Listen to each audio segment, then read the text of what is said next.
مذہبی کتابوں میں پیشن گوئیوں کا ذکر، یعنی آنے والے واقعات یا شخصیات کی خبر، یہ ہمیشہ سے ایک ایسا موضوع رہا ہے جو اب جانتے ہیں انسانی تجسس کو ابھارتا ہے۔ بالکل۔ آج ہم اسی سلسلے میں ایک خاص پہلو پر بات کریں گے۔ یہ انجیل یوحنا کی کچھ آیات اور ایک نسبتاً کم معروف لیکن کافی متنازع انجیل، یعنی انجیل برنباس سے متعلق ہے۔ صحیح۔ خاص طور پر ان میں ایک آنے والی شخصیت کے بارے میں جو اشارے ملتے ہیں ان پر غور کریں گے۔ جی۔ ہماری یہ گفتگو مولانا مودودی کی کتاب سیرت سرور عالم کے آڈیو اقتباسات پر مبنی ہے۔ تو آج ہمارا مقصد یہ ہے کہ اس ماخذ میں جو دلائل دیے گئے ہیں ان کی بنیادیں کیا ہیں، اور ان پیشن گوئیوں سے متعلق تاریخی اور متنی نکات کیا ہیں، ان کو سمجھنے کی کوشش کریں۔ ٹھیک ہے، آئیے ذرا گہرائی میں اترتے ہیں۔ یقیناً، اور یہ گفتگو اس لیے بھی اہم ہے کہ یہ ہمیں دکھاتی ہے کہ مختلف مذہبی روایات ایک دوسرے کے آپ کہہ لیں مقدس متون کو کیسے دیکھتی ہیں، ان کی تشریح کیسے کرتی ہیں، اور تاریخ کے مختلف ادوار میں ان متنوں کے ساتھ کیا ہوتا رہا ہے۔ تو اس ماخذ کے ذریعے ہم دیکھیں گے کہ متن کی تاریخیت، زبان کی تبدیلیوں اور ترجمے کے جو مسائل ہیں ان کو کیسے سمجھا اور پیش کیا گیا ہے۔ اچھا، یہ اپنے آپ میں ایک دلچسپ سفر ہے کہ الفاظ اور معنی کیسے نسل در نسل منتقل ہوتے ہیں یا شاید نہیں ہوتے۔ ٹھیک ہے، تو آغاز انجیل یوحنا سے کرتے ہیں۔ جو ماخذ ہمارے پاس ہے اس میں یوحنا کی انجیل کے باب نمبر 14، 15 اور 16 کی کچھ آیات کا خاص طور پر حوالہ دیا گیا ہے۔ جی۔ ان آیات میں حضرت عیسیٰ علیہ السلام اپنے جانے کے بعد ایک فارغلیت یا مددگار کے آنے کی خبر دے رہے ہیں، جسے ہیلپر یا کمفرٹر بھی کہا جاتا ہے۔ بالکل۔ یہ ماخذ اس آنے والی کی کچھ خاص خصوصیات بتاتا ہے جو ان آیات میں بیان ہوئی ہیں۔ مثلا وہ آ کر دنیا کو گناہ، راست بازی اور عدالت کے بارے میں قائل کرے گا۔ وہ تمام سچائی کی راہ دکھائے گا۔ وہ اپنی طرف سے کچھ نہیں کہے گا بلکہ وہی کہے گا جو وہ سنے گا۔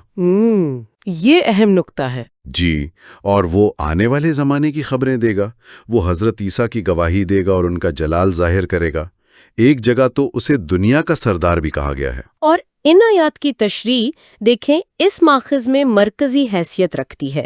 یہاں یہ نکتہ پیش کیا گیا ہے کہ یہ دراصل اسلام کے پیغمبر حضرت محمد صلی اللہ علیہ وسلم کے بارے میں پیشن گوئیاں ہیں۔ اچھا۔ جی، اس موقف کی بنیاد انہی صفات پر رکھی گئی ہیں جو آپ نے ابھی گنوائیں۔ ماخذ یہ دلیل دیتا ہے کہ یہ صفات جو ہے نا، جی، جیسے دنیا کا سردار ہونا، تمام سچائی کی طرف رہنمائی کرنا، اپنی بجائے خدا کی طرف سے بولنا، یعنی جو سنے گا وہی کہے گا، مستقبل کی خبریں دینا، یہ ساری باتیں کسی غیر مری روح جیسے روح القدس کی بجائے ایک جیتی جاگتی انسانی شخصیت، ایک رہنما، ایک نبی پر زیادہ پوری اترتی ہیں۔ یعنی کسی انسان پر زیادہ فٹ ہوتی ہیں۔ جی بالکل، خاص طور پر وہ دنیا کا سردار کا لقب اور آئندہ کی خبریں دینے والی بات، یہ ماخذ کہتا ہے کہ یہ کسی انسان کے لیے زیادہ موضوع معلوم ہوتی ہیں۔ اور یہیں سے بات متن کی اصل زبان اور اس کی تاریخ تک پہنچتی ہے نا، جس پر ماخذ کافی زور دیتا ہے۔ بالکل۔ ایک اہم نقطہ یہ اٹھایا گیا ہے کہ حضرت عیسیٰ علیہ السلام اور ان کے قریبی ساتھی یعنی حواری، وہ تو فلسطین میں رہتے تھے اور ان کی زبان آرامی یا سریانی تھی، یونانی نہیں تھی۔ جی، اور یہ پہلو متن کی منتقلی کے پورے عمل کو سمجھنے کے لیے بہت بہت اہم ہے۔ کتاب میں جو تصویر کشی کی گئی ہے وہ کچھ یوں ہے کہ حضرت عیسیٰ کی تعلیمات پہلے تو زبانی طور پر ان کی مادری زبان سریانی میں گردش کرتی رہیں۔ ٹھیک۔ پھر کچھ عرصے بعد جب مسیحیت یونانی بولنے والے علاقوں میں پھیلی تو ان زبانی روایات کو یونانی زبان میں لکھا گیا۔ اور لکھنے والے براہ راست شاگرد نہیں تھے؟ زیادہ تر نہیں۔ تو اس سارے عمل میں یعنی پہلے زبانی منتقلی، پھر ایک زبان سے دوسری میں ترجمہ، اور پھر ان یونانی نسخوں کی صدیوں تک ہاتھ سے نقل در نقل تیاری، کافی لمبا عرصہ ہے۔ جی، اس پورے سفر میں متن میں دانستہ یا نادانستہ تبدیلیوں کا امکان پیدا ہو جاتا ہے۔ ماخذ اس امکان کو آپ کہیں تقویت دینے کے لیے انسائکلوپیڈیا برٹانیکا کے ایک پرانے ایڈیشن کا حوالہ بھی دیتا ہے۔ اچھا۔ جس میں مبینہ طور پر یہ بات تسلیم کی گئی ہے کہ اناجیل کے متن میں وقت کے ساتھ ساتھ تبدیلیاں ہوئیں، یہاں تک کہ کچھ اضافے بھی کیے گئے۔ تو یہ صورتحال اس ماخذ کے مطابق اس سوال کو جنم دیتی ہے کہ بھئی اصل پیغام کس حد تک محفوظ رہا ہے۔ تو یہ متن کی منتقلی اور زبان کا مسئلہ ہمیں ایک بہت ہی اہم لسانی نقطے کی طرف لے جاتا ہے، جہاں سے یہ بحث واقعی بہت دلچسپ ہو جاتی ہے۔ جی، موجودہ یونانی اناجیل میں جس مددگار کا ذکر ہے اس کے لیے لفظ پیراکلیٹوس یا پیراکلیٹ استعمال ہوا ہے۔ پیراکلیٹوس یا پیراکلیٹ۔ صحیح۔ ماخذ یہ کہتا ہے کہ اس یونانی لفظ کے معنی پر تو خود مسیحی علماء میں بھی اتفاق نہیں ہے۔ اچھا؟ جی، بائبل کے مختلف تراجم دیکھیں تو اسے کبھی ہیلپر لکھا گیا ہے، کبھی ایڈوکیٹ، کبھی کمفرٹر۔ مطلب مددگار، وکیل، تسلی دینے والا۔ بالکل، لیکن کوئی ایک معنی ہر جگہ سیاق کو سباق میں ٹھیک نہیں بیٹھتا۔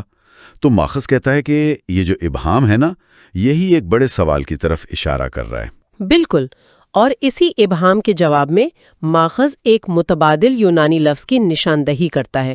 وہ کہتا ہے کہ ممکنہ طور پر اصل میں یہ لفظ استعمال ہوا ہو، پیریکلیتوس۔ پیریکلیتوس؟ اس کا کیا مطلب ہے؟ اس لفظ کا مطلب ہے بہت زیادہ سراہا گیا، قابل تعریف یا حمد کیا گیا۔ اوہ! اب یہاں دلچسپ بات یہ ہے کہ یہ معنی عربی نام محمد یا احمد کے لفظی معنی کے بہت بہت قریب ہے۔ یہ تو واقعی بہت قریب ہے۔ جی، اور اس دعوے کو مزید مضبوط کرنے کے لیے کتاب میں ابتدائی اسلامی تاریخ کی کتابوں، خاص طور پر ابن اسحاق اور ابن ہشام کی سیرت کی روایات کا حوالہ دیا گیا ہے۔ ان روایات کے مطابق یوحنا کی انجیل کا جب سریانی زبان میں ترجمہ ہوا، جو حضرت عیسیٰ کی زبان سے زیادہ قریب تھی، تو وہاں یونانی لفظ پیریکلیٹ کے متبادل کے طور پر سریانی لفظ منہمنا استعمال کیا گیا۔ منہمنا؟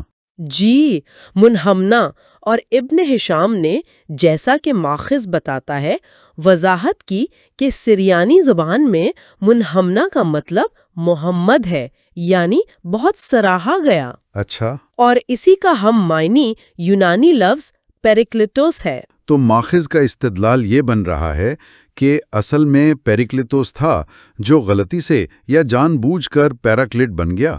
بالکل یہی کہ حضرت عیسیٰ نے اپنی زبان سریانی میں غالباً منہمنا یا اس سے ملتا جلتا کوئی لفظ استعمال کیا ہوگا، جس کا صحیح یونانی مترادف پیریکلیٹوس تھا، لیکن بعد کے نسخوں میں کاتبوں کی غلطی سے یا ماخذ کے مطابق جان بوجھ کر اسے ملتی جلتی آواز والے لفظ پیراکلیٹ سے بدل دیا گیا، جس کے معنی مبہم تھے۔ جی، جس کے معنی مبہم تھے۔ تو ماخذ کے مطابق یہ سریانی لفظ منہمنا کلیدی حیثیت رکھتا ہے، کیونکہ یہ یونانی متن کی مبینہ تبدیلی سے پہلے کی زبان سے براہ راست تعلق کا دعویٰ کرتا ہے۔ یہ واقعی ایک اہم دعویٰ ہے جو اس ماخذ میں پیش کیا جا رہا ہے، ایک ممکنہ لسانی تبدیلی کا سراغ لگانے کی کوشش۔ جی۔ اچھا، اسی تاریخی کڑی کو مزید جوڑنے کے لیے ماخذ ایک اور واقعہ کا بھی ذکر کرتا ہے۔ یہ 7ویں صدی عیسوی میں پیش آیا تھا، حبشہ کے بادشاہ نجاشی اور مہاجر مسلمانوں کا واقعہ۔ ہاں، مشہور واقعہ ہے۔ جی، جب مکہ سے کچھ مسلمان ظلم و ستم سے تنگ آ کر حبشہ ہجرت کر گئے تو قریش مکہ نے ان کا پیچھا کیا اور نجاشی کے دربار میں ان کے خلاف الزامات لگائے۔ اس موقع پر حضرت جعفر ابن ابی طالب نے اسلام کا تعارف کرایا اور خاص طور پر حضرت عیسیٰ علیہ السلام کے بارے میں مسلمانوں کا عقیدہ بیان کیا۔ جی۔ ماخذ میں جو روایت نقل کی گئی ہے اس کے مطابق نجاشی نے یہ سب سن کر زمین پر ہاتھ مارا اور کہا، خدا کی قسم، عیسیٰ ابن مریم اس سے ایک تنکا برابر بھی زیادہ نہیں تھے جو تم نے بیان کیا۔ اچھا۔ پھر انہوں نے مسلمانوں سے کہا، مرحبا تم کو اور اس ہستی کو جس کے پاس سے تم آئے ہو۔ میں گواہی دیتا ہوں کہ وہ اللہ کے رسول ہیں، وہی ہیں جن کا ذکر ہم انجیل میں پاتے ہیں اور جن کی بشارت عیسیٰ ابن مریم نے دی تھی۔ یہ واقعہ ہجرت مدینہ سے بھی پہلے پیش آیا، یعنی 7ویں صدی عیسوی کے بالکل شروع میں۔ صحیح۔ اس سے یہ دکھانے کی کوشش کی گئی ہے کہ نجاشی، جو ایک پڑھے لکھے اور سنجیدہ مسیحی بادشاہ تھے، وہ نہ صرف ایک آنے والے نبی کی پیشن گوئی سے واقف تھے، بلکہ ان کے بیان سے یہ تاثر ملتا ہے کہ یہ پیشن گوئی اس وقت ان کے پاس موجود انجیل کے کسی نہ کسی نسخے میں درج تھی۔ جس کی بنیاد پر انہوں نے فوراً حضرت محمد صلی اللہ علیہ وآلہ وسلم کی تصدیق کی۔ لیکن یہ واضح نہیں کہ کون سا نسخہ تھا یا الفاظ کیا تھے۔ نہیں، یہ بات اہم ہے کہ روایت سے یہ واضح نہیں ہوتا کہ نجاشی کے پاس انجیل کا کون سا نسخہ تھا یا اس میں اصل الفاظ کیا تھے، لیکن یہ واقعہ ماخذ کے مطابق اس خیال کو تقویت ضرور دیتا ہے کہ ایسی پیشن گوئیاں اس دور میں مسیحی دنیا کے کچھ حلقوں میں جانی پہچانی جاتی تھیں۔ تو یہ لسانی اور تاریخی شواہد ہمیں ایک اور کافی متنازع متن کی طرف لے جاتے ہیں جس پر اس کتاب میں بہت تفصیل سے بات کی گئی ہے، اور وہ ہے انجیل برنباس۔ جی ہاں، انجیل برنباس۔ ماخذ اسے ایک بہت اہم دستاویز کے طور پر پیش کرتا ہے، ایک ایسی انجیل جو مبینہ طور پر صدیوں تک چھپی رہی یا شاید چھپائی گئی، اور یہ دعویٰ کرتی ہے کہ یہ حضرت عیسیٰ کے 12 حواریوں میں سے ایک یعنی برنباس کی اپنی لکھی ہوئی چشمدید گواہی ہے۔ جی ہاں، اور اس کتاب میں انجیل برنباس کے ایک خاص تاریخ بیان کی گئی ہے۔ کیا تاریخ ہے اس کی؟ بتایا جاتا ہے کہ یہ طویل عرصے تک منظر عام سے غائب تھی، پھر 15ویں یا 16ویں صدی میں اس کا ایک اطالوی نسخہ پوپ سکسٹس پنجم کی ذاتی لائبریری سے ایک راہب فرابا میرینو کے ہاتھ لگا۔ پوپ کی لائبریری سے؟ جی، یہ دعویٰ ہے۔ یہ نسخہ پھر مختلف ہاتھوں سے ہوتا ہوا 18ویں صدی میں ویانا کی شاہی لائبریری تک پہنچا۔ پھر 1907 میں لانسڈیل اور لورا ریگ میاں بیوی تھے، انہوں نے اس کا انگریزی ترجمہ آکسفورڈ یونیورسٹی پریس سے شائع کیا۔ اچھا، تو شائع تو ہو گئی تھی؟ ہوئی، لیکن ماخذ کہتا ہے کہ اشاعت کے فوراً بعد جب یہ اندازہ ہوا کہ اس کی تعلیمات مروجہ مسیحی عقائد سے بہت مختلف ہیں تو مبینہ طور پر اس کے زیادہ تر نسخے خرید کر غائب کر دیے گئے۔ یہ ماخذ اس خیال کو بہت سختی سے رد کرتا ہے کہ یہ انجیل کسی مسلمان نے بعد میں گھڑ لی ہے۔ اس کی کیا وجوہات دی ہیں؟ کئی دلائل دیے گئے ہیں۔ ایک تو یہ کہ اگر یہ مسلمانوں کی تصنیف ہوتی تو ابتدائی صدیوں کے مسلمان علماء جو مسیحی لٹریچر سے کافی واقف تھے وہ اس کا ذکر ضرور کرتے، جبکہ ایسا نہیں ملتا۔ دوسرا، یہ کہا جاتا ہے کہ 5ویں صدی عیسوی کے آخر میں یعنی 496 میں پوپ گلیسس اول نے جن غیر مستند اور ممنوعہ کتابوں کی فہرست جاری کی تھی اس میں ایونجیلیم برنابائے یعنی انجیل برناباس کا نام بھی شامل تھا۔ 496؟ جی، اگر یہ درست ہے تو یہ کتاب اسلام کے وجود میں آنے سے 1 صدی سے بھی پہلے موجود تھی اور کلیسا اسے اس وقت ہی مسترد کر چکا تھا۔ یہ تو اس کی تاریخ اور عصریت کے بارے میں ماخذ کا موقف ہوا۔ اب اگر اس کے مواد کا موازنہ ان 4 اناجیل سے کیا جائے جنہیں مسیحی دنیا میں مستند مانا جاتا ہے، یعنی متی، مرقس، لوقا اور یوحنا، تو ماخذ کیا فرق بتاتا ہے؟ دیکھیں، ماخذ کئی اہم فرق نمایاں کرتا ہے۔ پہلا اور بنیادی فرق تو مصنف کے دعوے کا ہے۔ انجیل برنباس کا مصنف خود کو برنباس کہتا ہے، یعنی حضرت عیسیٰ کا قریبی حواری اور ان واقعات کا چشمدید گواہ۔ اس کے برعکس جو مروجہ 4 اناجیل ہیں ان میں سے کوئی بھی مصنف نہ تو حواری تھا اور نہ ہی چشمدید گواہ ہونے کا دعویٰ کرتا ہے۔ لوکا اور مرقس تو شاگردوں کے شاگرد سمجھے جاتے ہیں، ہے نا؟ جی، اور متی اور یوحنا کی انجیل کے بارے میں بھی حتمی طور پر نہیں کہا جاتا کہ وہ انہی ناموں کے حواریوں نے لکھی ہیں۔ اچھا، دوسرا فرق؟ دوسرا فرق بیانیے کا ہے۔ ماخذ کے مطابق برنباس میں حضرت عیسیٰ کی زندگی کے واقعات زیادہ تفصیل اور تسلسل کے ساتھ بیان ہوئے ہیں، جبکہ مروجہ اناجیل میں واقعات زیادہ بکھرے ہوئے ہیں اور بعض اوقات کم وضاحت کے ساتھ ملتے ہیں۔ لیکن ایک تضاد کا بھی ذکر تھا۔ جی، ایک تضاد بھی ہے۔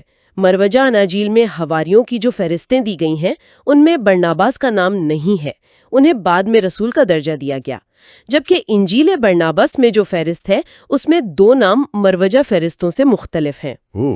ماخذ اس تضاد کی ممکنہ وضاحتیں بھی پیش کرتا ہے، جیسے ناموں کے مختلف تلفظ یا بعد میں ہونے والی تبدیلیاں وغیرہ۔ یہ تو ساخت اور مصنفیت کے فرق ہوئے، لیکن یقیناً سب سے زیادہ توجہ طلب اختلافات عقائد اور تعلیمات کے ہوں گے۔ بالکل، اور یہی وہ اختلافات ہیں جن کی وجہ سے انجیل برناباس اتنی متنازع ہے۔ کیا ہے وہ بنیادی اختلافات؟ اس ماخذ کے مطابق انجیل برناباس میں جو بنیادی تعلیمات ملتی ہیں وہ مروجہ مسیحی عقائد سے بہت نمایاں طور پر مختلف ہے اور اسلامی نقطہ نظر سے زیادہ قریب ہے۔ چند اہم نکات یہ ہیں۔ جی بتائیے۔ پہلا، حضرت عیسیٰ کا مقام۔ انہیں خدا کا نبی اور رسول تو مانا گیا ہے، لیکن خدا یا خدا کا بیٹا ہونے کی سختی سے نفی کی گئی ہے۔ ٹھیک۔ دوسرا، توحید، اللہ تعالیٰ کی وحدانیت پر بہت زیادہ زور دیا گیا ہے، جو اسلام کا بھی بنیادی عقیدہ ہے۔ تیسرا، پچھلے انبیاء، سابقہ انبیاء کی تصدیق کی گئی ہے، اور ایک بہت ہی خاص بات یہ ہے کہ حضرت ابراہیم علیہ السلام کے بیٹے جن کی قربانی کا واقعہ بیان ہوا ہے، انہیں حضرت اسماعیل بتایا گیا ہے، نہ کہ حضرت اسحاق۔ یہ تو بائبل کے موجودہ نسخوں سے مختلف ہیں۔ جی بالکل مختلف ہے۔ چوتھا، عبادات، نماز کا ذکر ہے، خاص اوقات اور رکوع و سجدود کے ساتھ، اور روزے کا ذکر بھی ملتا ہے، یہ بھی اسلامی عبادات سے مماثلت رکھتا ہے۔ اچھا۔ اور پانچواں اور سب سے نمایاں بات، اس انجیل میں آنے والے نبی کا نام لے کر، یعنی محمد، واضح طور پر پیشنگوئی کی گئی ہے۔ نام لے کر؟ جی، ماخذ کے مطابق نام لے کر۔ تو یہی وہ بنیادی نظریاتی اختلافات ہیں جن کی بنا پر مسیحی چرچ اسے ایک جعلی اور گمراہ کن کتاب سمجھ کر مسترد کرتا ہے، جبکہ یہ ماخذ اسے زیادہ مستند سمجھتا ہے۔ جی، جبکہ یہ ماخذ انہی اختلافات کی بنیاد پر اسے حضرت عیسیٰ کی اصل تعلیمات کا زیادہ قریب نمائندہ سمجھتا ہے۔ اگر ہم اسے وسیع تناظر میں دیکھیں تو یہ اختلافات مذہبی شناخت، الہیات اور نبوت کے تصورات کے بنیادی سوالات سے جڑے ہوئے ہیں۔ تو آج کی گفتگو کا خلاصہ کریں تو یہ بنتا ہے کہ ہم نے مولانا مودودی کی کتاب سیرت سرور عالم پر مبنی آڈیو مواد کی روشنی میں دیکھا کہ کس طرح انجیل یوحنا کی بعض آیات، خاص طور پر وہ فارق قلیت والی، خاص طور پر مددگار یا فارق قلیت سے متعلق آیات، اور پھر پوری انجیل برناباس کو اسلام کے پیغمبر حضرت محمد صلی اللہ علیہ وسلم کے بارے میں پیشن گوئیاں سمجھا جاتا ہے۔ اس ماخذ نے اپنے موقف کی تائید میں لسانی دلائل پیش کیے، جیسے پیراکلیٹ بمقابلہ پیریکلیتوس، اور وہ سریانی لفظ منہمنا۔ تاریخی شواہد بھی دیے، جیسے نجاشی کا واقعہ، اور متنی موازنہ بھی کیا، یعنی برناباس بمقابلہ مروجہ اناجیل۔ یہ ایک خاص نقطہ نظر ہے جو ان متون کی اس طرح تشریح کرتا ہے۔ صحیح۔ اب ان تمام باتوں سے کیا نتیجہ اخذ کیا جائے؟ یہ ایک ایسا سوال ہے جس پر ہر سننے والا خود غور و فکر کر سکتا ہے۔ اور آخر میں ایک نقطہ جو شاید مزید سوچنے کی دعوت دے۔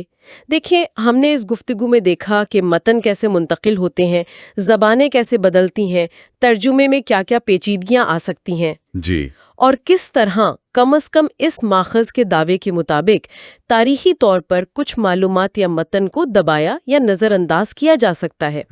یہ ساری بحث ہمیں مذہبی روایات کے بننے اور آپ کہہ لیں مستحکم ہونے کے عمل پر غور کرنے پر مجبور کرتی ہے۔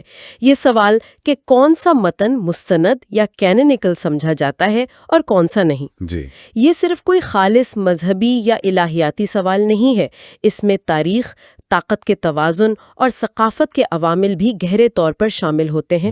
تو یہ غور و فکر ہمیں کسی بھی قسم کی معلومات، خاص طور پر تاریخی یا مذہبی نوعیت کی معلومات کو پرکھنے کے لیے ایک زیادہ تنقیدی اور محتاط رویہ اپنانے میں شاید مدد دے سکتا ہے۔